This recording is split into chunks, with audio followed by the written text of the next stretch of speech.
Cette journée-là, il faut penser que c'était une journée pluvieuse. Et dans l'avant-midi, pour des fins de sécurité, j'avais été cancellé un cours qui se donnait à l'intérieur. Dans l'après-midi, ce cours-là a débuté. Et vers les heures qui marquent par tous les papiers, 2h15, 2h20, a lieu l'explosion de la grenade. Et la plupart des gens qui étaient à l'intérieur ont été blessés gravement. C'est à ce moment-là que j'ai accouru avec très peu de gens qu'on était pour secourir les blessés et procéder ensuite à l'identification des cadets morts. Euh, quand il y a eu l'explosion, racontez-moi un petit peu qu'est-ce qui est arrivé. Vous étiez où physiquement? J'étais dans l'enceinte de la porte pour regarder ce qui se passait, être sûr que tout était dans normes de sécurité. Malheureusement, c'est cette faille-là qui s'est produite. Est-ce que vous avez été témoin est-ce que vous avez vu quelque chose? Qu'est-ce que vous avez vu? Oh, Que vous avez vu? lorsque j'ai vu, c'est surtout la boucane qui levait des corps des cadets brûlés.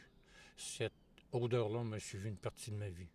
Qu'est-ce qui a causé cet incident, d'après vous? Bon, d'après tous les livres et la théorie explique, c'est que durant ce cours-là, le capitaine a étendu toute la munition possible qu'on pouvait trouver dans les champs de tir ou ailleurs sur la base de Valcartier.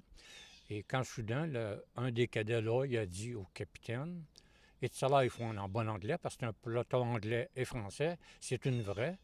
Et le capitaine aura répondu, ben, toi de tes affaires. Alors le jeune cadet a dit à ses chums alentour, Let's try it, essayons-le. Alors tout simplement dégoupillé.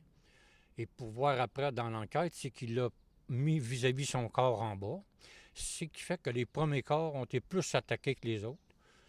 Et le reste a suivi que plusieurs blessures, euh, des morceaux de chair partout à la grandeur d'un bâtiment, parce que c'était quand même un petit bâtiment. Et ensuite de ça, on a dû procéder à l'évacuation de tout ça, parce qu'il y était un grand nombre. On parle d'une compagnie complète au-dessus de 140.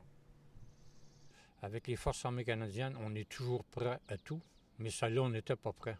Sauf que c'est un peu mouvement de tout le personnel qui ont des rangs, qui ont un jus.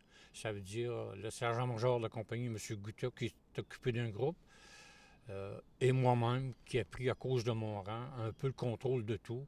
Mais il faut penser que tous les cadets blessés et qui étaient présents ont quand même agi en, vraiment professionnel malgré cet incident. Vous savez, on a une seconde pour la juger, puis après ça, on a toute la vie pour se faire critiquer. J'ai fait de mon meilleur ainsi que tous les gens présents.